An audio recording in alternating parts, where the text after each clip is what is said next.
Il est extrêmement risqué d'être un leader en Afrique. Au fil des ans, de nombreux présidents africains ont subi des coups d'État et bien pire. Rejoignez-nous pour examiner 20 présidents africains qui ont été assassinés de la manière la plus dangereuse. Numéro 20.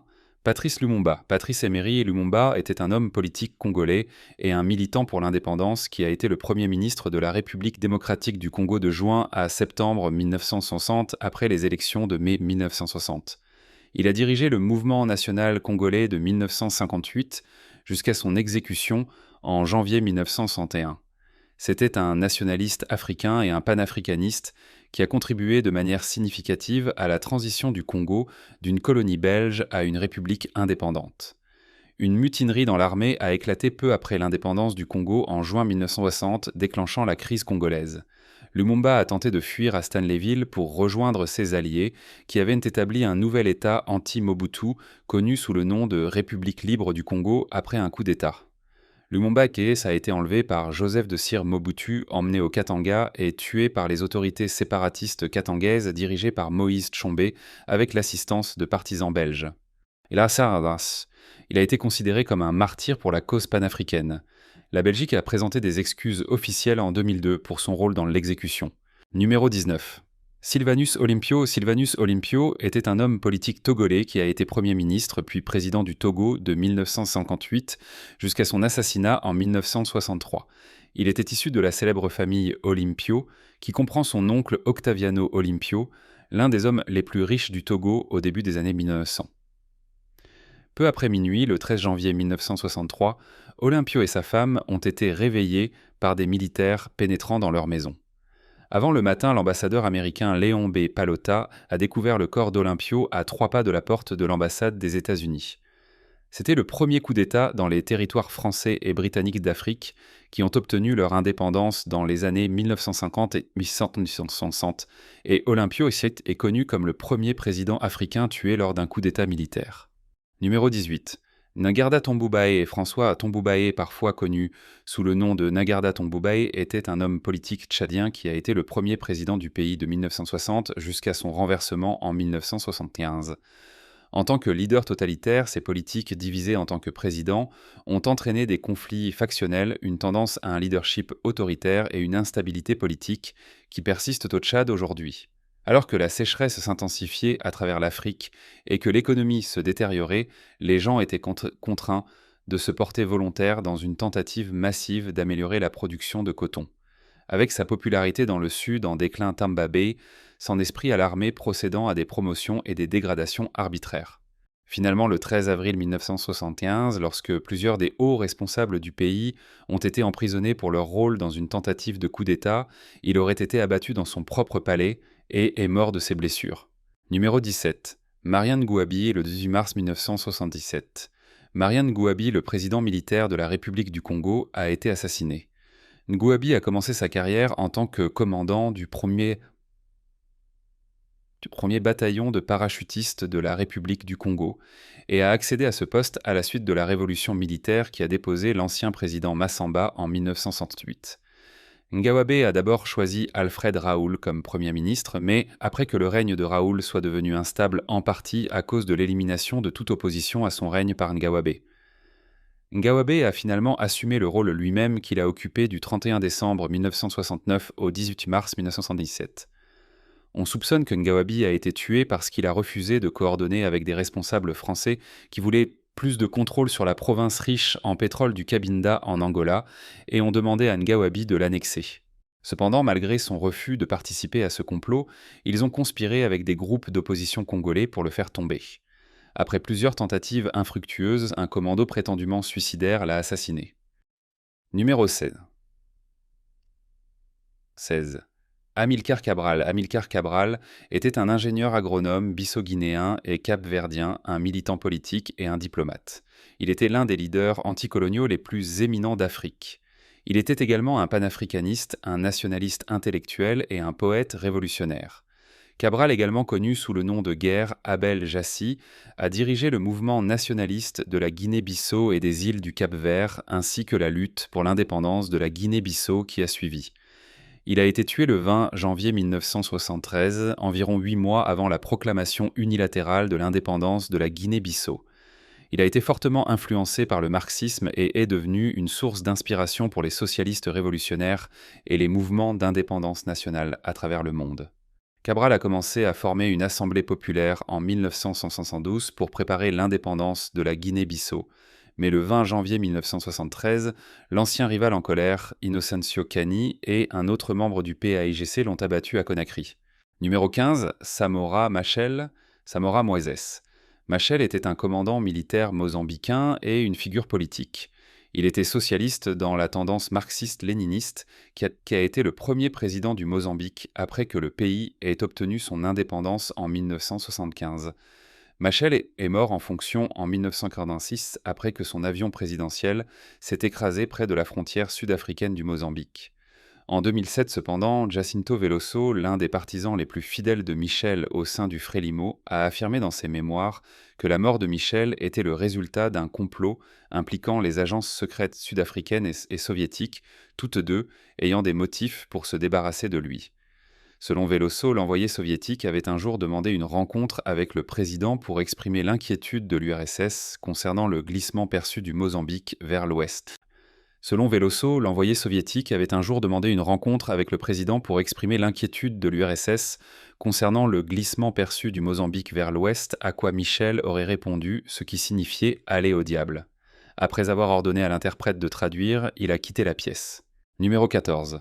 Cyprien Interiamira. Cyprien Interiamira était un homme politique burundais qui a été président du Burundi du 5 février 1994 jusqu'à sa mort 2 mois plus tard. Interiamira, un Hutu né au Burundi, y a étudié avant de fuir au Rwanda pour échapper au conflit ethnique et terminer ses études. Il était impliqué dans un mouvement étudiant burundais, a cofondé le Parti des travailleurs du Burundi socialiste et a obtenu un diplôme en agriculture.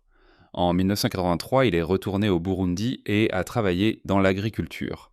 Cependant, il a été temporairement arrêté en tant que prisonnier politique. En 1986, il a cofondé le Front pour la démocratie au Burundi qui a remporté les élections générales du pays en 1993. Le 10 juillet, il a été nommé ministre de l'Agriculture et de l'Élevage, mais en octobre, des soldats Tutsis ont assassiné le président et d'autres hauts fonctionnaires lors d'un coup d'État raté. Numéro 13, Juvenal Habyarimana. Juvenal Habyarimana était un soldat de l'armée et un homme politique qui a dirigé le Rwanda presque seul pendant plus de 2 décennies après avoir pris le pouvoir lors d'un coup d'État en 1973. Habyarimana a d'abord interdit toutes les activités politiques. En 1975, il a fondé le Mouvement national révolutionnaire pour le développement avec lui-même comme seul leader de l'État à parti unique. Une nouvelle constitution adoptée en décembre 1978 appelait à un retour à l'administration civile et Habyarimana a été élu président le même mois. Il a été réélu en 1983 et 1988 lorsque les électeurs ont apparemment largement soutenu sa continuation au pouvoir en tant que seul candidat présidentiel. En dehors d'un coup d'État raté en avril 1980, la prise de pouvoir de Habyarimana était pratiquement ininterrompue. Jusqu'en 1990, l'administration de Habyarimana n'avait entraîné que de petits actes de violence contre la minorité Tutsi, rien de l'ampleur de la persécution et des massacres qui ont eu lieu avant le coup d'État de 1973. Numéro 12. Thomas Sankara. Thomas Sankara était un officier militaire burkinabé, un rebelle marxiste et un panafricaniste qui a dirigé le Burkina Faso à partir d'un coup d'État en 1983 jusqu'à son assassinat en 1987. Ses partisans le considèrent comme un personnage charismatique et emblématique de la Révolution. Après avoir été choisi Premier ministre en 1983, les désaccords de Sankara avec le gouvernement en place ont conduit à son emprisonnement éventuel. Alors qu'il était assigné à résidence, un groupe de révolutionnaires a pris le pouvoir en son nom lors d'un coup d'État populaire plus tard dans l'année. À l'âge de 33 ans, Sankara est devenu président de la République de Haute-Volta, lançant des politiques sociales, environnementales et économiques, et renommant le pays Burkina Faso à partir de son nom colonial français, Haute-Volta. Les programmes révolutionnaires de Sankara pour l'autosuffisance africaine en ont fait une icône dans de nombreux pays appauvris d'Afrique, et il est resté populaire parmi la plupart de la population de son pays. Certaines de ces mesures ont contrarié des membres de l'ancienne élite dirigeante, notamment des chefs tribaux, ainsi que les gouvernements de la France et de son allié, la Côte d'Ivoire. Dans notre miniature, nous pouvons voir Thomas Sankara à gauche et un autre leader africain tué à droite. Il me semble que la vie de tout leader africain n'a jamais été facile ou sûre. Numéro 11. Laurent Désiré Kabila, Laurent Désiré. Kabila, un révolutionnaire et homme politique congolais, a été le troisième président de la République démocratique du Congo de 1997 jusqu'à son assassinat en 2001. Il était un opposant de longue date à Mobutu Sese Seko et a dirigé l'Alliance des forces démocratiques pour la libération du Congo, une organisation rebelle soutenue par le Rwanda et l'Ouganda qui a envahi le Zaïre et déposé Mobutu pendant la première guerre du Congo de 1996 à 1997.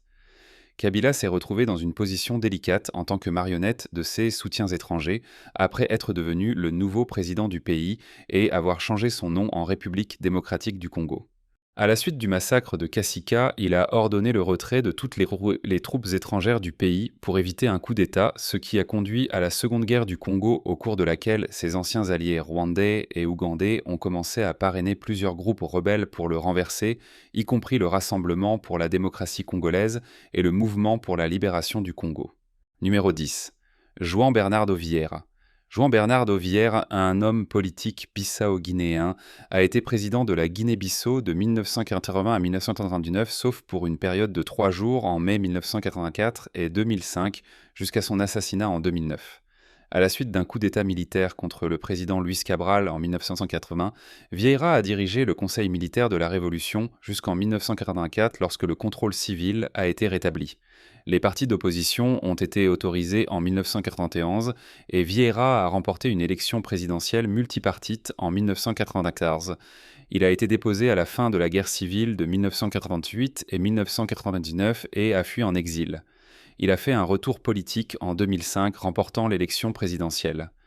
Vieira a été assassiné par des soldats le 2 mars 2009, vraisemblablement en représailles à une attaque à la bombe qui a tué le chef militaire de la Guinée-Bissau, le général Batista Tagme Nawai, quelques heures plus tôt. L'armée a publiquement contesté les accusations après que des membres anonymes de l'armée ont déclaré que Vieira était responsable de la mort de Nawai. Tout au long de sa présidence, Vieira se considérait comme le don de Dieu à la Guinée-Bissau. Numéro 9. Modibo Keïta. Modibo Keïta, un homme politique malien, a été le premier président du pays de 1960 jusqu'en 1968. Il prônait une sorte de socialisme africain. Moussa Traoré l'a renversé lors d'un coup d'État en 1968. En tant que président, Keïta a créé le RDA comme le seul parti officiel et a mis en œuvre des politiques socialistes, y compris une nationalisation massive. Keïta soutenait le mouvement des non-alignés et maintenait des liens étroits avec l'Occident malgré ses croyances socialistes. Il était un panafricaniste clé qui a contribué à créer la charte de l'Organisation de l'Unité africaine et à négocier les accords de Bamako de 1963 qui ont mis fin à la guerre des sables entre le Maroc et l'Algérie. Le mécontentement à l'égard de son administration a augmenté à la fin des années 1960 en raison de l'effondrement économique progressif et des réactions oppressives à l'opposition.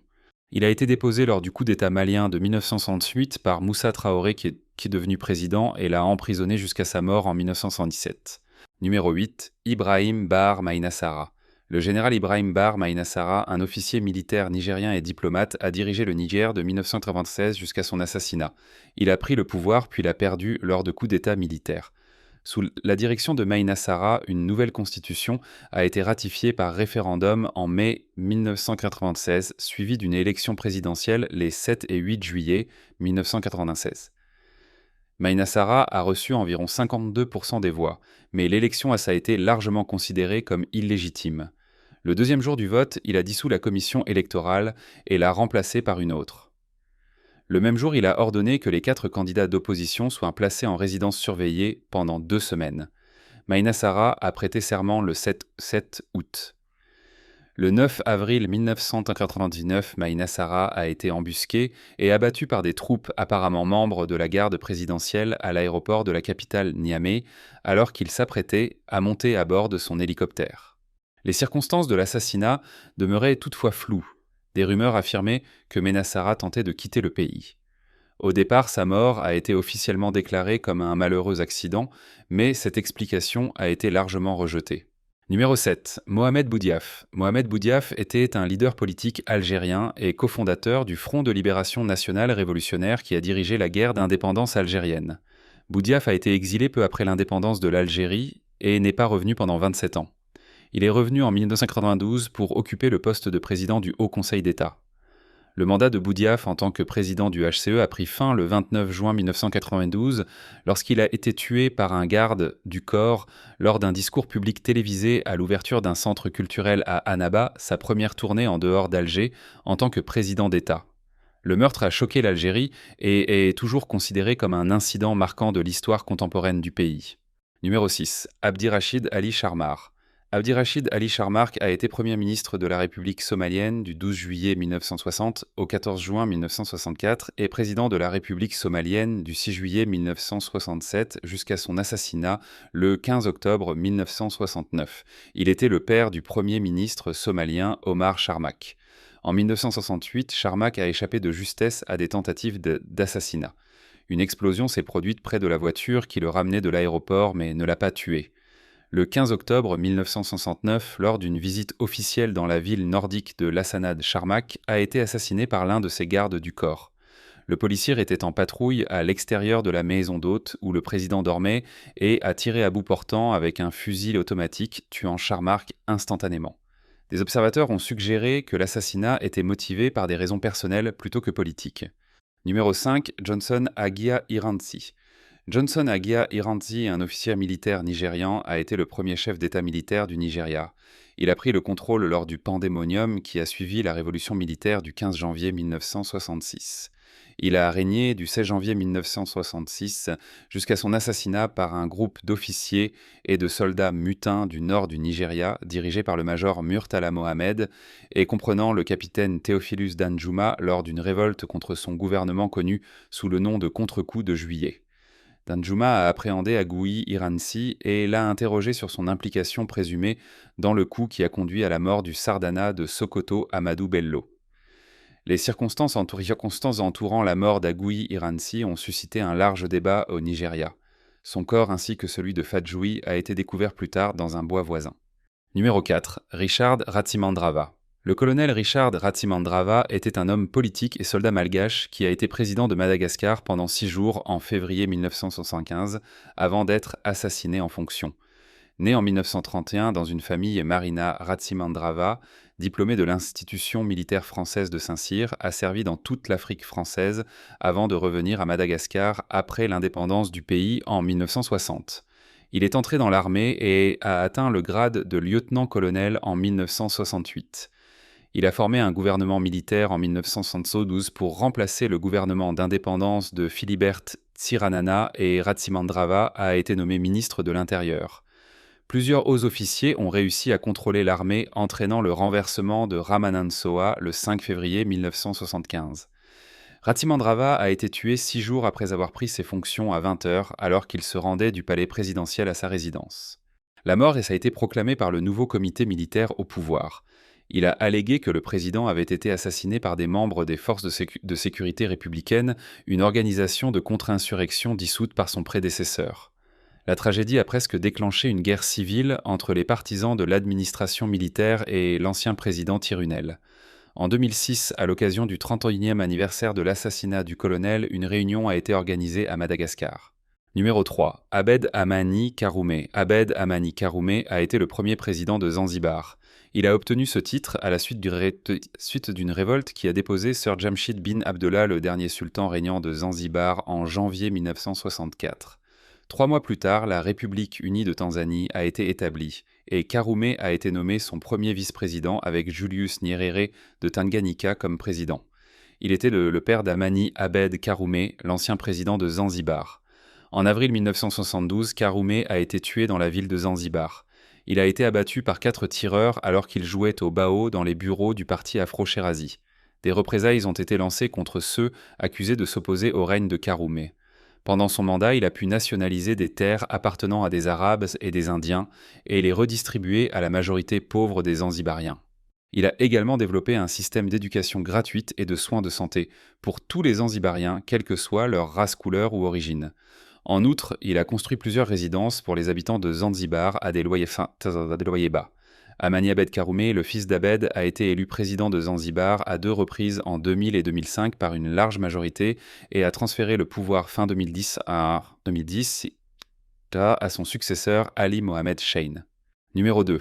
Murtala Rahmat Mohamed. Murtala Rahmat Mohamed était un général nigérian qui a dirigé le contre-coup nigérian de 1966, qui a renversé la dictature militaire de Johnson Agui Irance, a joué un rôle significatif pendant la guerre civile nigériane, puis a dirigé le Nigeria de juillet 1975 jusqu'à son assassinat en 1976. Cette période de l'histoire nigériane du triomphe du contre-coup du Nord à la mort de Murtala est largement considérée comme l'institutionnalisation de l'armée en politique. Le 13 février 1976, le général Muhammad est parti travailler par son itinéraire habituel sur George Street. Peu après 8 heures du matin, sa voiture Mercedes-Benz circulait lentement dans le trafic notoire de Lagos, près du secrétariat fédéral à Ikoyi-Lagos, lorsqu'un groupe de soldats membres d'un coup d'État avorté dirigé par le lieutenant-colonel Bukasuka Dimka est sorti d'une station-service adjacente, a tendu une embuscade au véhicule et a assassiné Muhammad. Murtala Muhammad, 37 ans, a été tué avec son aide de camp, le lieutenant Akintunda Akintseinwa dans sa voiture berline Mercedes-Benz noire, le 13 février 1976. L'automobile a été attaquée alors qu'elle se dirigeait vers son bureau dans les casernes de Dodine à Lagos. La seule forme évidente de défense était un pistolet porté par son ordonnance rendant son assassinat simple.